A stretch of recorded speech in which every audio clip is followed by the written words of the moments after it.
Hello, happy Friday. I am Deanne Battle, and this is the Composite, episode number 5. So it's actually a thing now. We've made it this far. And so I'm going to try to pick up where I left off. So the plan was for this to be, for those that know me, like a nightly talk show. I am in that same time frame / bracket, 11:35 to 12:15, 12:20, something like that. That was a bit ambitious given everything else that I have going on, which is quite a lot. But I'm here. So I'm still finding my footing, and just want to take a second to really thank everyone that, is taking an opportunity to check this out, as I'm learning as I go.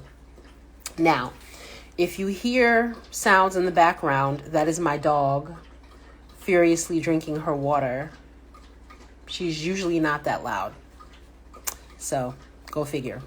All right. So today's episode will be a little freeform. I debated whether or not to come on. I was like, well, I didn't come on earlier in the week and it's Friday. Probably a lot of people won't watch it. And I'm super tired, which you can probably see. But nevertheless, I'm like, I'm kind of enjoying this, as a forum. I live alone at the moment. I very rarely have an opportunity just to, kind of share my thoughts on things unless, I call a friend or they call me. Usually most of my days consist of work, errands, home. And so this has been, a really good outlet other than me, like I said, calling or texting people. So I'm here and I'm really glad to be here. And I'm glad, for whoever does show up or whoever eventually decides to check it out, whether it's on Instagram Reels or YouTube. So the first thing that I want to start with is this. I'm not sure if I should do a trigger warning. It's a little gruesome. All right, so let me show you something. Okay, so that is one of the few bruises that I have from blood work. I've inherited this wonderful trait from my mom. Our veins roll. I don't know what the official term for that is, but what that means is anytime that I go to give blood, it's whack-a-mole with my veins. And this is a part of a larger thing, but I've moved a lot in my adult life, and it's gotten increasingly difficult to get primary care if you're a new patient. It's like, oh, if you're an old patient, oh yeah, you can come in tomorrow morning at 9:15. And then it's like, oh, if you're a new patient, you can come in August of 2024. It's like, oh, really? Like, what is going on? And I know it's okay because if you're a new patient, it takes longer and they want to make more money, so they need to get more people in. But it's kind of like you're getting penalized then for moving, because it's just like, I can't get a primary care doctor, a lady doctor, a GYN, not necessarily that the doctor is female, but a doctor for women. I can't, like, therapy, like, none of this shit. It's just like everybody has a wait list out the wazoo. So it's just like, if I do have to move again, it's just like, I just kind of want to stay put for that, like not having to deal with this nonsense. I was super sick in February. I was sick for like 3.5 weeks, and it was a really, really bad case of the flu. Had my flu shot, COVID shot, everything was updated, but I still got really sick. And that whole time, I was only able to go to urgent care because no one would see me. And so urgent care is like $150 every time you see somebody. I'm poor, y'all. Really? So it's very frustrating, right? And so I've been waiting for this primary care appointment for months, literally. And, so I get in there and they're just kind of like, oh, why are you here? I'm just like, okay, well, I need to do my annual checkup. So, whatever it is you need to do. And they're like, oh, okay, yeah. Like, when's the last time you had a tetanus? And I'm like, they're like, okay, well, would you let us do that? I'm like, listen, clean the clock out because I'm about to move again. And it's going to be hard. Oh, hi. I'm about to move again. And I just want to make sure I'm healthy, right? Because I haven't. I would say I'm pretty good generally as an adult. I go to the doctor like twice a year, maybe 3 times a year, just generally just to see what's going on. COVID hit and it just became damn near impossible to see anyone. So the COVID emergency coupled with the fact that we just have ridiculous, wait times for new patients. I finally got to see a doctor. I was so excited. I was like, yeah, clean my clock out. Like, whatever you need to do. She ordered all of the blood work. I was just like, yo, am I going to have any blood left? Yo, seriously?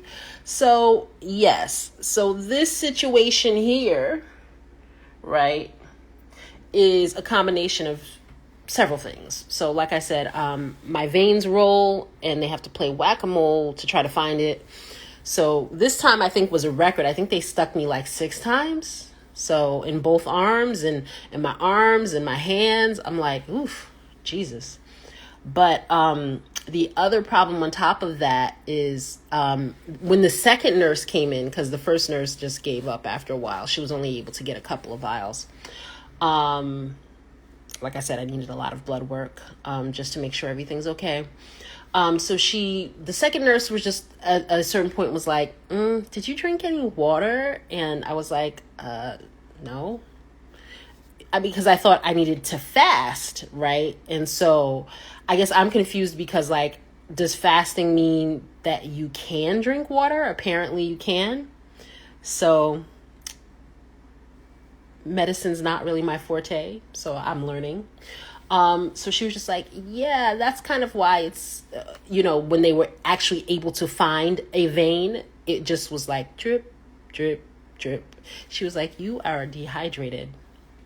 And so why am I talking about like blood work, being dehydrated, annual checkups, so on and so forth? Because increasingly what I realize, folks, is that this is a finite situation here. I am well into my 40s now. And I would say, I'm generally pretty healthy overall. Like, I'm not one of those folks that every day I get up and I'm like, oh my gosh, this hurts or that hurts or whatever. And I mean, there's nothing wrong with that either. But I've been blessed where that hasn't been the primary issue. I was carrying a ton of extra weight and I tried to get it off. I'm trying to keep it off.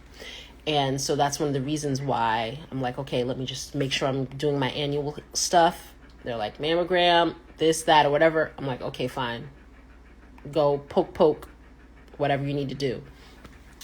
But the situation with being dehydrated and they took a lot of blood and then I was like lightheaded and I was shaky because I didn't eat and it was like already past noon and I've just really been thinking about like I can intellectually tell myself like, yes, this is a finite situation and you need to take better care of this vehicle that you are riding around in called your body. But at a certain point, right, you actually have to do it. And so that's what I'm working on now.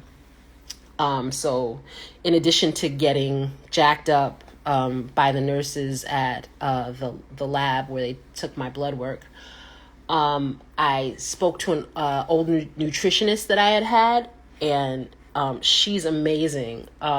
She's in New York, and I was in a writing group, and one of the guys in the writing group was like, yo, this woman is amazing. He said, I had a cavity. She had me do this one thing, and then she had me do oil pulling, and boom, my cavity was gone. And I was thinking to myself, oh, bullshit, or whatever.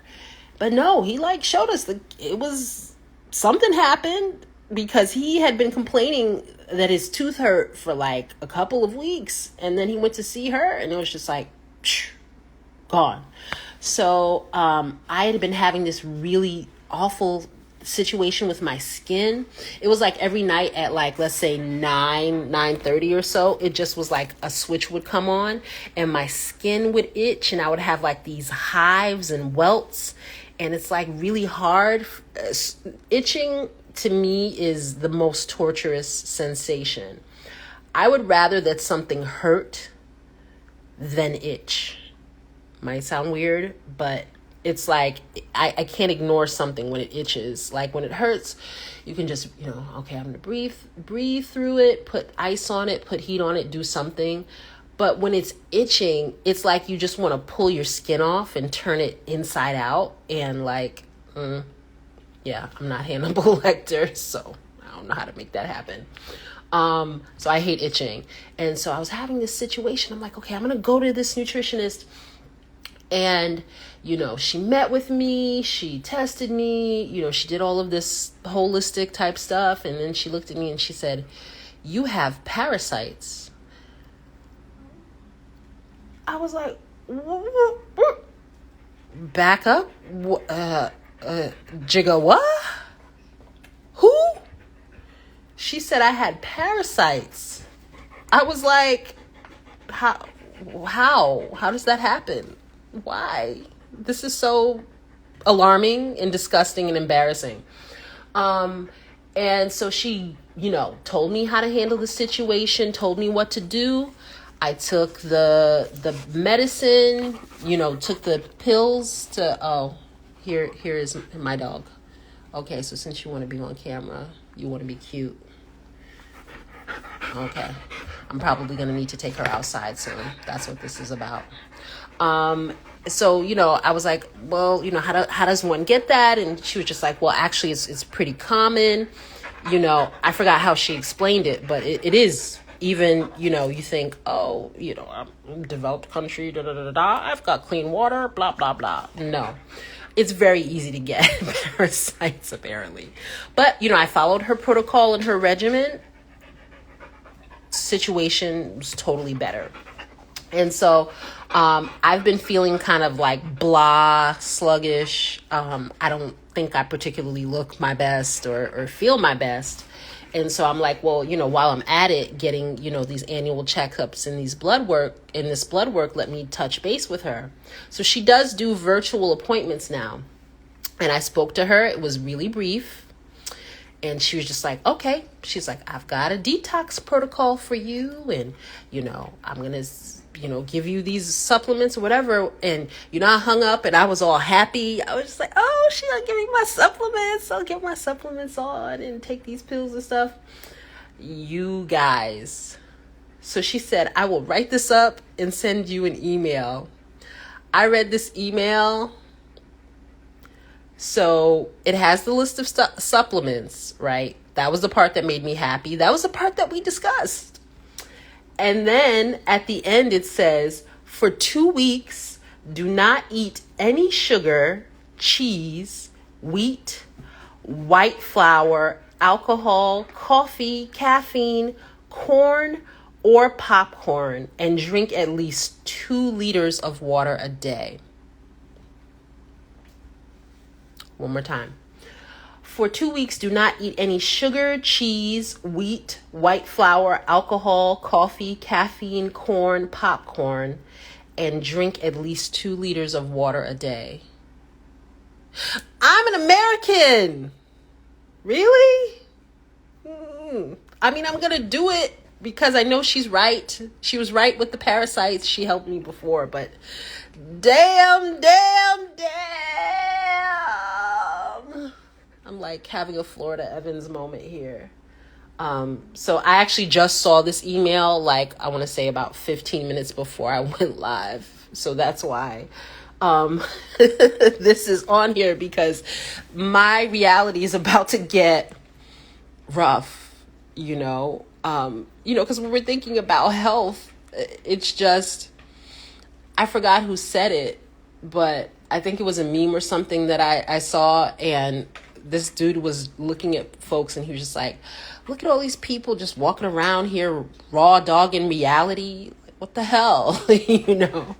And it's just like, for me, I teach, I'm stressed, there's so many things that I've got going on in addition to this show, things I want to accomplish, books I want to write, countries I want to travel to, and that's all just kind of like swimming in this space up here. And sometimes you just need to take the edge off a little bit, so sometimes in the morning it's like, yeah, I'm about to go into class and I'm about to deal with X student. I really need a cup of coffee to make this happen. I'm going to have to find another way around that. Sometimes at the end of a long week, it's like, okay, I need to relax a little bit.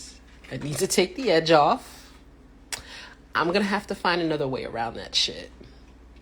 And chocolate's not going to work because she said no sugar. So here is what I would ask for. Thoughts and prayers. Really heavy on the prayers. Because this is going to be a rough 2 weeks.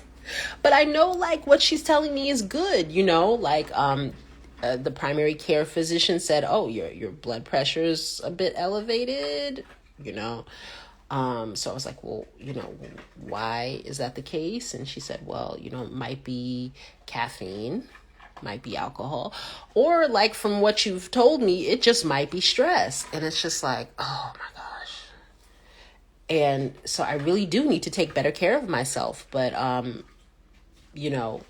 that was the primary care doctor, but the nutritionist was like, well, what is your self-care protocol or regimen? And it's like, I'll be damned. I don't know. I don't have one.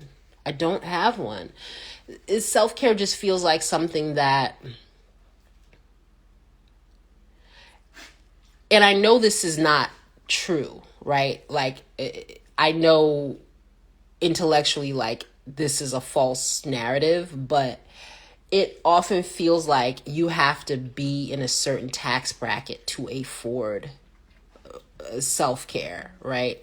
Because there's always like, for a while I was really doing yoga on a regular basis, and I was going to sound bath classes, and I was doing aerial yoga and hot yoga and this stuff like that. And it was super helpful for me. But I was living in an area that wasn't as expensive as the Northeast. And so that same like monthly plan that I had would probably be an extra $200 or so if I were to find a studio that even offered the same classes. I mean, I've looked, most of the studios are not even offering the level of diverse classes that the studio that I went to offered.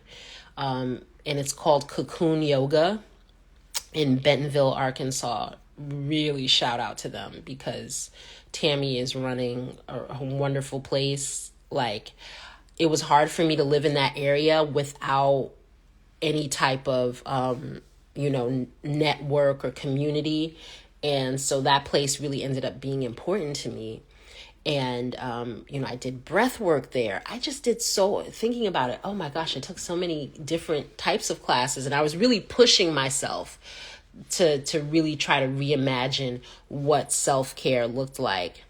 And then I came back to the Northeast, and I just reset into this whole grind culture again. And that's something that Trisha Hersey talks about, grind culture. I'm not going to try to define it per se, because I think I need to read more of her work and be more well-versed in it. But just this idea that like, oh, if you're not like hustling 24/7, then you're doing something wrong. And it's just like, I mean, I'm a little bit better now, but I would say like back in early March, I just kind of felt like I was falling apart, like my skin was bad. My hair was all over the place. I was just like, I was sweating profusely, and I was just like, and then the sweat was gray and just, you don't need that much detail, but I was just like, what is going on with this skin suit that I'm walking around in? And so rather than be reactive and just kind of be like, what's going on? I'm going to try to be proactive. And so I will, for 2 weeks, have no sugar, no anything, it seems like. And we'll see how that goes. And I can document that here if anyone is interested. But I do think being more present in my body is important. I would say, especially in my teens and my 20s, for me, Deanne was all up here. Like this just seemed like something, it was like, if you show up to the rental car place and it's like, oh, this is the last one they have left, we'll just throw you in that. That was my relationship, I would say, to my body. And I think it's improving. It's never been great. I mean, and I think a lot of it has to do with thinking about media messages or messaging that you get from people around you. But it's like, so in other words, like, if you exist in flesh that is considered substandard or undesirable or unlovable, then I think it's only natural that you start to adopt some of that gaze. Even when different things come out of your mouth, when you're like, oh, I mean, I'm not really a cheerleader. But, if people are like, oh, fat positivity and, oh, black girl magic and this, that, or whatever, you can say that, but then how are you treating, right, the actual black girl magic that you have going on? And so I'm embarking on yet another project in addition to this show, in addition to possibly moving again, in addition to working this summer, in addition to attending a writing workshop this summer, which I'll talk about. I'm embarking on a project of sincerely learning how to care for this body that houses me, that gets me where I need to go. I'm grateful that I am able-bodied. A lot of people don't have that. A lot of people are in chronic pain. A lot of people are have had sustained physical trauma that has, marred them, disfigured them. I don't have any of that going on. So, I think it's a reasonable expectation for myself to really explore what it means to sincerely care for this flesh. So I'll let you know how it goes. Now, the writing workshop is super exciting. So I have an MFA in fiction. I finally graduated last June, so almost a year ago. And they do post-grad conferences. And I was tempted to sign up, but I was like, oh, it costs money, and I don't have money right now. Ever since I moved back to the Northeast, I've pretty much been in the hole financially. I owe people money. I owe loan people money. But, I'm digging myself out of it. And so I had the opportunity to interview for a summer teaching position. And, I ran the numbers. I was like, well, I should be able to afford something, writing related. I definitely did not want to let want to let a summer go by and not really attend to my my short story collection and my novel. Now, my novel needs quite a bit more research, so I probably, I'm trying to be more level-headed when I approach writing projects, because what happens usually is I get to a Christmas break or a spring break or a summer break and I'm like, yes, write all of the things. And then end up really not doing that much because it's just I've taken on too much. But I do think I can really, really have better drafts of these short stories. So my short story collection, I really think I can make some good headway on that. And the novel, like I said, I can do a bit. My sense of it is I'll probably do a more thorough outline of the, I don't know, 100 or so pages that I have, because it just started to get super messy. And then redo the first few chapters. The outline will be important because that's the only way I'm probably going to get anything done during the school year, is just going by the outline, giving myself, 30, 45 minutes, and just like wherever you finish from the outline, then that's where you are. But nevertheless, like, I am connecting to self-care. I'm glad that I'm taking that time, taking that week to really honor that aspect of my identity as an artist.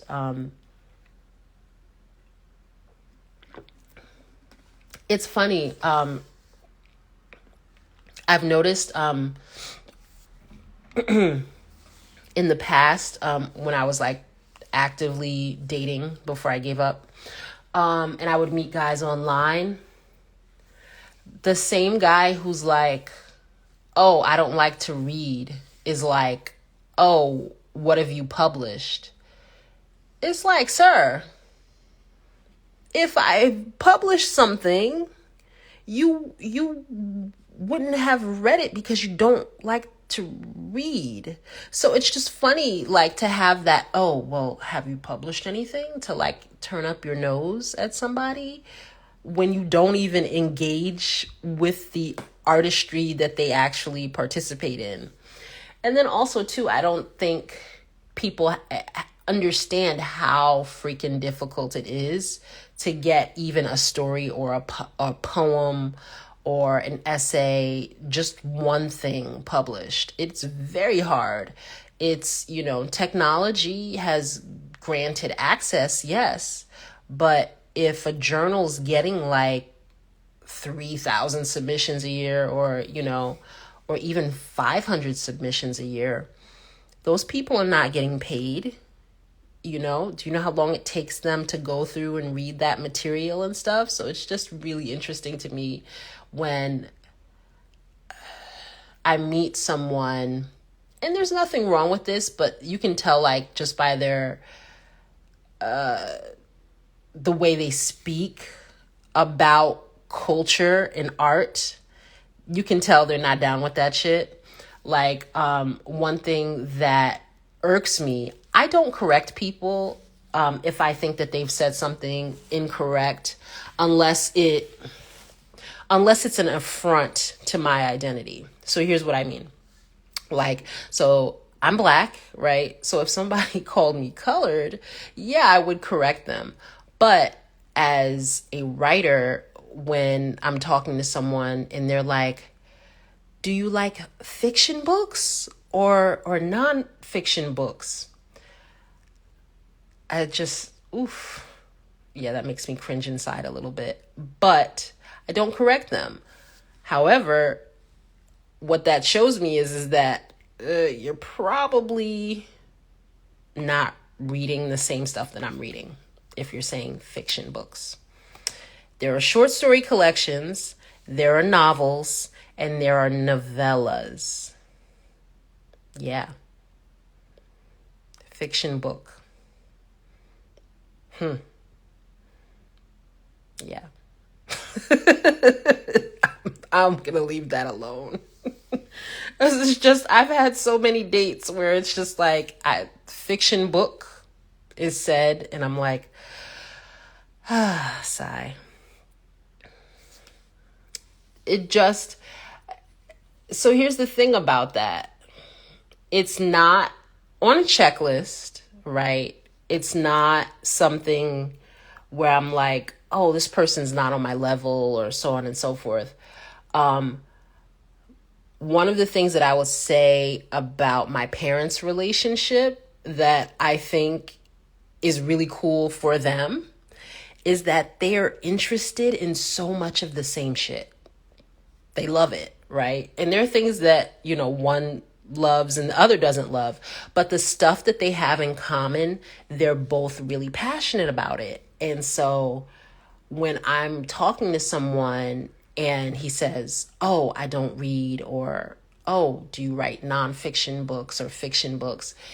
It just kind of feels like, oh, this person, like, that's probably the biggest part of me that most people don't know, is that that is how I really show up in the world on the page, right? And so it's only, I would say, recently that I've gotten more comfortable, talking in front of people and, trying to be my authentic self and live out loud.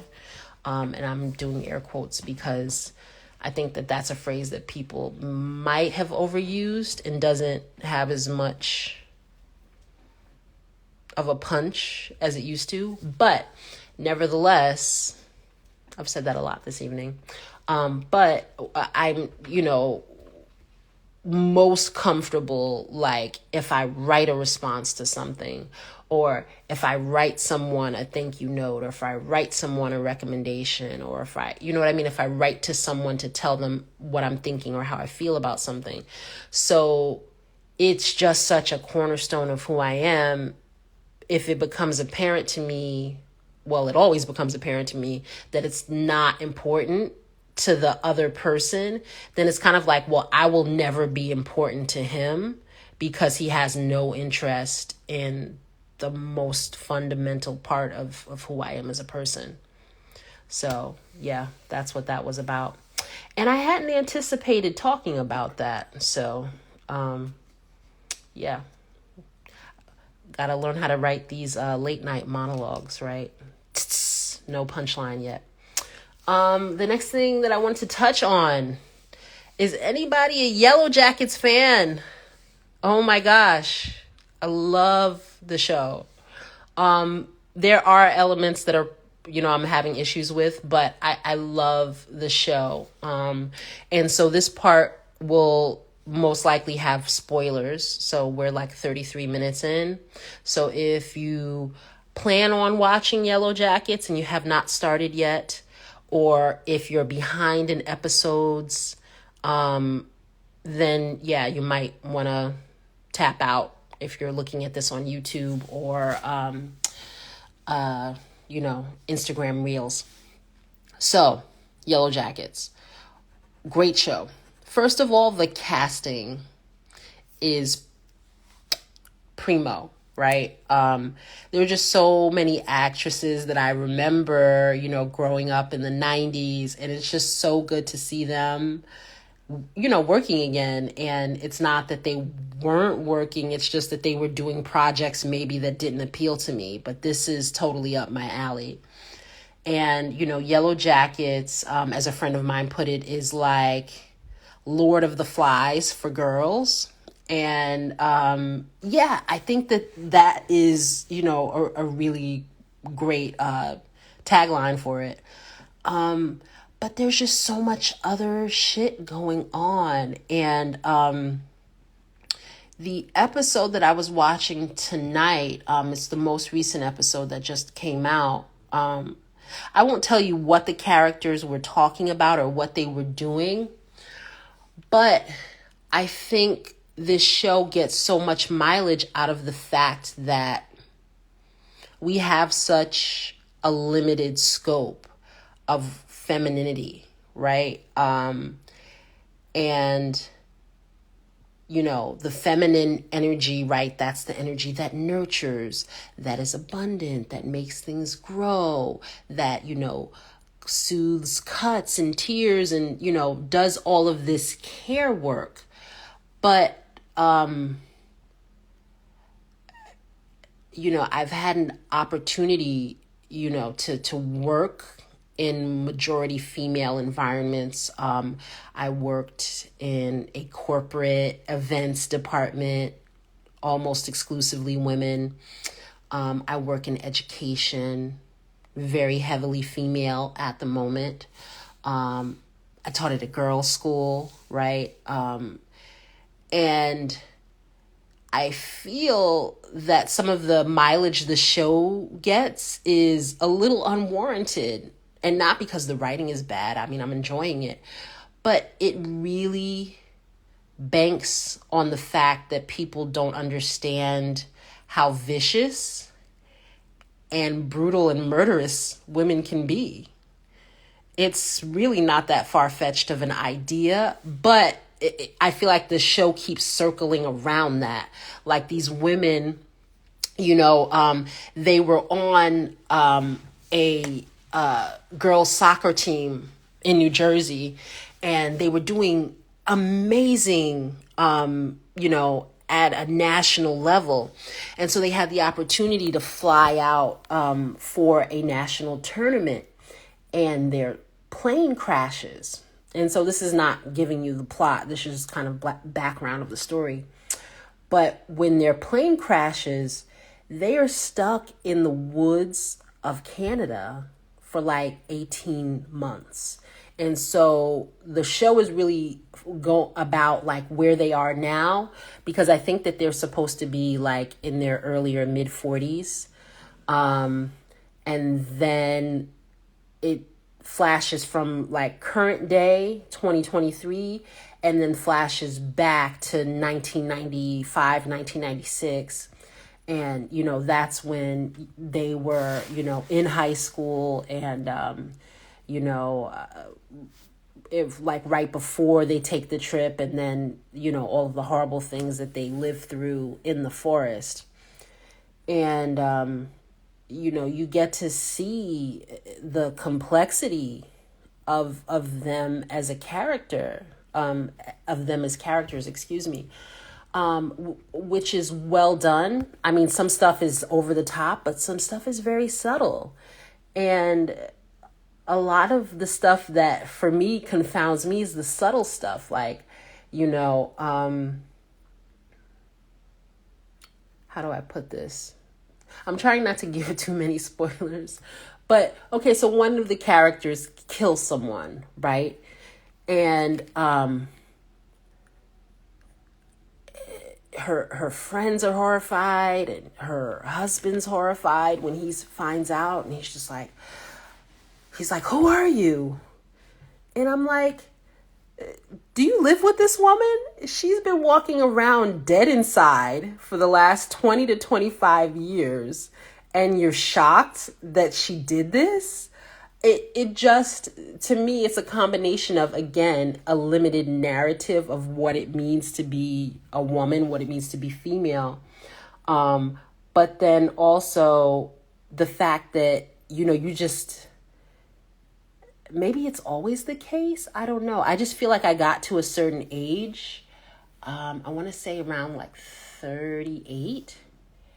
And people just didn't look at me anymore. Like they saw me, but it just, like when I was younger, it'd be like, oh, you changed your hair. Oh, I like your nails. Oh, I like your makeup. And, so when something was different about me, like a new outfit or something like that, I would get like compliments, or, someone would say something, or like, oh, you look like you lost weight, or, and I know, okay, yes, it could be problematic when people say that.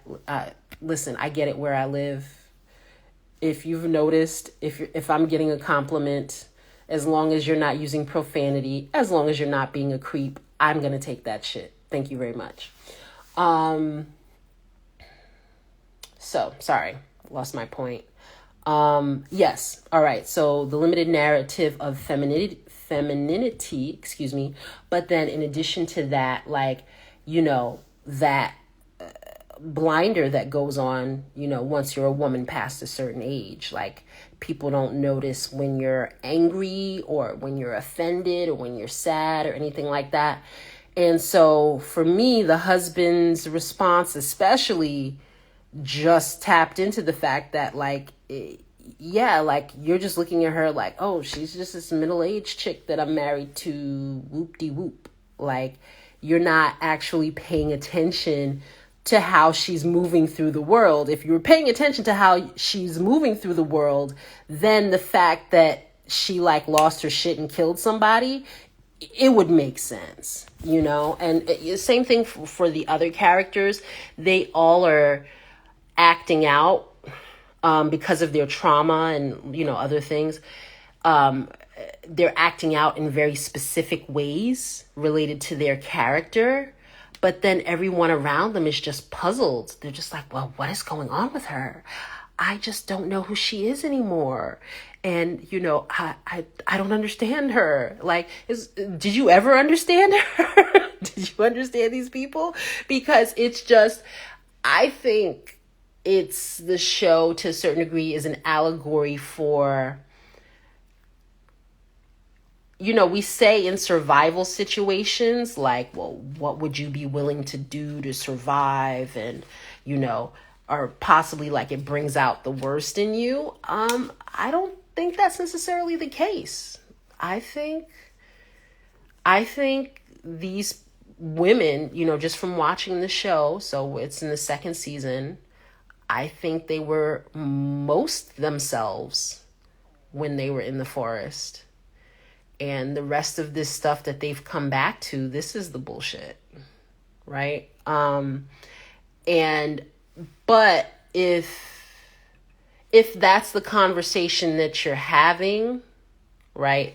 Not saying that people are having it, but if that's the conversation that you superimpose over this show, I think it becomes a different cultural artifact other than, oh, these teenage girls were in the forest and lost their shit, doing Lord of the Flies stuff. Okay, God bless. All right, show's over.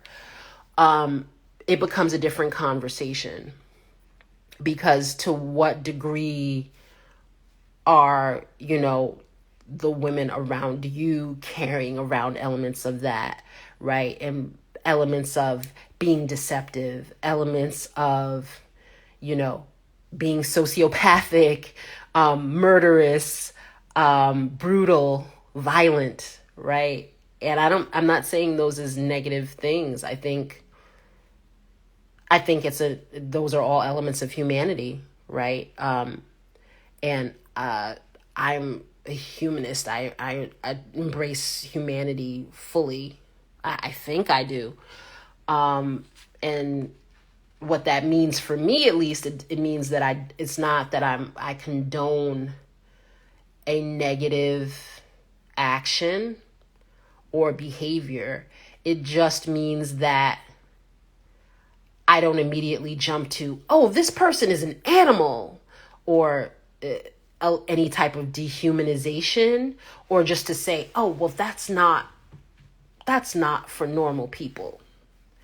Well, a lot of things that we've gotten used to that are considered normal now, shit is not normal to me, right? And I mean, I think that the show is really doing a good job of exploring that. Now, some of the issues that I had with it was, I won't give too much detail, but I was stressed out about that whole baby situation. And I was just like, what are they going to do to this baby? I said, if they do what I think that they're going to do to this baby, I cannot watch this show anymore. Like, that is, fuck being a humanist. That shit crosses the line. So they danced in that arena, but they were backstage. They weren't in the front stage. So I appreciate that, because I was just like, I watched The Walking Dead. I got through all 11 seasons, and it was hard. We'll put a pin in that. I'll come back to that since we're talking about TV. But I was like, all the stuff that I've seen on The Walking Dead, Game of Thrones, whatever, I was like, they're just, if you do what I think that you plan on doing to that baby, I'm so out. I'm so out of this show. The only time I had that visceral of a response was, and this is going to be another spoiler, for anybody that watched True Blood, when they killed eggs, the way that they did it, I was like, I can't eat. Nope. TV off, not watching the show anymore. And I did not watch another episode until it had been off for years. Actually, I didn't watch the whole series. I got surgery in 2017. And when I was home recuperating, that was when I went back and watched True Blood. But while the show was out, I was like, nope, you guys shot a black man in the head. Not fucking with y'all. Nope. Don't want to be involved. Don't want to see it. Like, I don't want to see it on YouTube. I don't want to see it on Twitter. I don't want to see it in my shows. Like, and that was just it. I think it was the way that they set it up. Now, if it had have been like Power or something like that, it could have been a similar situation with someone getting shot, but the connotations around it would have been slightly different. But I'm finding that as I get older, I'm having more and more issues with super graphic violence. Even in the Yellow Jackets, there was one scene where one character is just getting the crap beat out of her. And I had to pause it. It was really, really hard to watch. And I would like to think that means that I'm becoming more empathetic, more compassionate, I hope.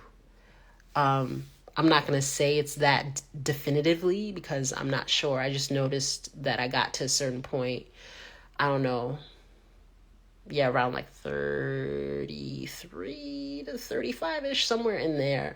I noticed that I couldn't, watch the Saws or, movies like that, like full out anymore. Like, I would be able to watch a little bit of it and then I'd have to pause it and come back, or there were just some movies like Midsommar that was a mistake. I shouldn't have watched that shit. That and Jordan Peele's Us. I saw Us in a movie theater, and I am a horror fan. And I used to have this habit of, like, if I really wanted to see a horror movie, pre-COVID, I would go the opening night to the midnight showing. Like, I was not playing around. I was like, if this is going to stand up, it needs to stand up to this situation right here. And I did that with Us. And as soon as the credits went down, I was, living in Pennsylvania at the time. And I said, that was a mistake. Because I was really creeped out. More than anything, more than being scared or whatever, I was just creeped out. And I went to leave the mall, and I realized my car was parked the furthest away, and I was the last car there, and that the other 3 people that, left with me, I had stopped to use the ladies' room. The other people that had left with me, they were all going in the other direction. So it was 3 people going in the other direction, me going to my car across the parking lot. And as soon as I opened the door from the mall, it just started like raining, torrential downpouring, and almost to the point where it almost felt like hail because it was raining so heavily. And the only saving grace was I was like, oh, well, because it's raining, if I don't have to be ashamed if somebody sees me running to my car. Like, scary tether people don't get me. All right. But yeah, so I ran to my car and immediately locked the doors. And so that's when I knew for sure, like, okay, you're not the hardcore horror fan that you used to be, because you are really creeped out right now. Okay. So now, wow, I didn't even get to everything that I wanted to talk about. So the other thing that I said we'll put a pin in and come back to is The Walking Dead. What happened? What the hell happened? So for the first, I want to say 4 seasons, I did not miss an episode. Like, it was like, I didn't care if it was going to be on demand Sunday night at 9:00. I was there.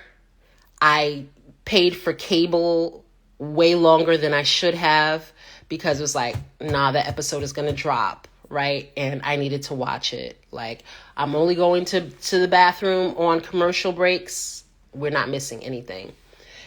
And so that's how I was for the first 4 seasons. And so for the first season, when Rick, goes and finds his family.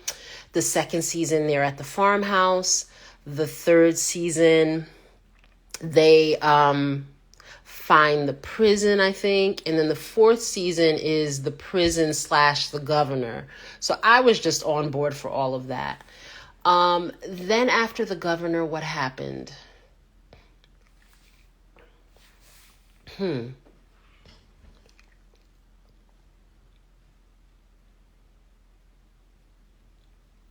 Yeah, that's to me where it starts to go downhill, right? Because, pardon me, because in seasons 5 and 6, I noticed, like, I'm like, okay, if I miss a couple episodes, I'll come back and watch it or whatever.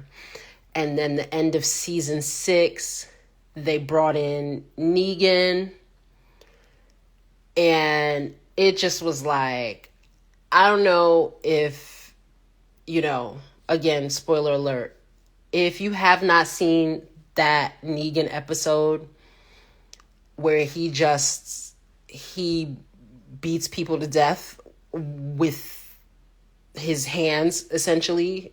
He has a weapon, but it takes a certain type of sicko to do that shit. And I was so incensed because, like, Glenn was one of my favorite characters. And listen, like, I, read through the comics. I didn't finish the entire series. The comics are more gruesome than the show. Goodness. They kill a lot of kids. There's a lot of, like, assault and different things. The book it's pretty... it was another situation where I started reading it, and I'm like, okay, I can't keep reading this because this is a little much for me. But all of that being said, I wasn't ignorant, right, to that character's storyline, but they did him so dirty. And so I was like, you know what? I'm cool on The Walking Dead right now. We're going to take a break. And I took a break, and then I tried to come back to it, and I realized it wasn't just that episode. It was like the plot had just totally gone off the rails. So The Walking Dead, for the first, I want to say 5 seasons, if I'm being generous, I'll give them 6. For the first 5 seasons, maybe 6, it is a zombie show, right? Anything after season 6, it's like, what is this paramilitary shit that they're doing? They're just a militia. Like, they're just a militia looking for, like, cans of Spam and penicillin, basically. And that's the fucking show. And I'm like, I can't. Like, the way the show ended, season 11, you got zombies picking locks and jumping over fences, and nobody stops to be like, wait, time out. These are not whisperers. These are zombies. It was just the characters were like, huh, that's interesting. let's go find some more spam and penicillin. Oh, this other group of people that live over here are trying to kill us. These people are trying to kill us. And so it just turned into something different. It just wasn't like the whole point to me was you have this ragtag group of people who are forced to make community because everything that they've known before is gone and it's not coming back. And if anything, they'll keep losing more and more. And so how does that translate into relationships? Affection between friends, passion between lovers, familial love, parent-child, siblings, so on and so forth. And so that's what I was watching it for. And that's why, to me, I think personally, probably seasons 2 and 3 are the best ones when they go from the farmhouse to the prison, because they're just really, they can't go anywhere because anywhere else is totally swarmed by zombies, but they really have to deal with their shit between each other and within themselves. And so it just, it went off the rails. And then so to think, 7, 8, 9, 10, 11. So that shit just dragged out for another 5 seasons. It's like painful. And so I know that they're going to have spinoffs. I tried Fear the Walking Dead, and that show, I just could never get into it. I did watch the entire, the dog is gonna make me get off the line soon, which is apt because this episode definitely went a lot longer than I thought it would. So Fear the Walking Dead, I think the issue for me there was just that I watched the first season, but there were just no likable characters. Like, I hated all those people. I wanted the zombies to eat all of those people. Madison, her kids, her boyfriend's kids. Like, I just didn't care. I'm like, kill them all. They're so annoying. Now, I heard that, there was, not heard, I read a couple of think pieces about it. And I'm not going to lie, the writers of the think pieces made me a bit curious, but not curious enough to like pick up with it again. And then they had Walking Dead meets Nick Jr., or like Walking Dead meets Kids Incorporated. I don't know. I don't know what kids shows are out now, so I'm clearly dating myself. But I just watched a clip and the promo, and I said, this shit looks dumb as hell. I'm not watching this. So I never checked that one out. Now, they are giving Maggie and Negan a spinoff. I'll watch an episode or two, but I'm sorry, y'all, you can't launder Negan. Come on now. He's supposed to be a good guy now. Nah. And he'd have to be right to be Team Maggie, because Maggie has always been, since day one, super judgy and super moralistic, which, don't get me wrong, Negan murked her husband, right? So yeah, she has every right to feel that way, but it's something that was always within her. I remember how judgy that character was when everyone in Rick's group showed up to the farm. And so it's going to be, I don't see... so what would Negan have to do? Well, he did save little Herschel and do stuff like that, but I'm not sure if there's a way for him to permanently get that blood of those people off his hands. It was really graphic. But yeah, I went from Yellow Jackets to Walking Dead. I hope Yellow Jackets does better in terms of plot and continuity and stuff like that. I mean, I do like the way that they've cast it, not only with the actresses that I'm familiar with, but with their younger selves. Oh my gosh, they've done such a great job. And they haven't really necessarily focused on, oh, you need to look exactly like the older actress, or the older actress, you need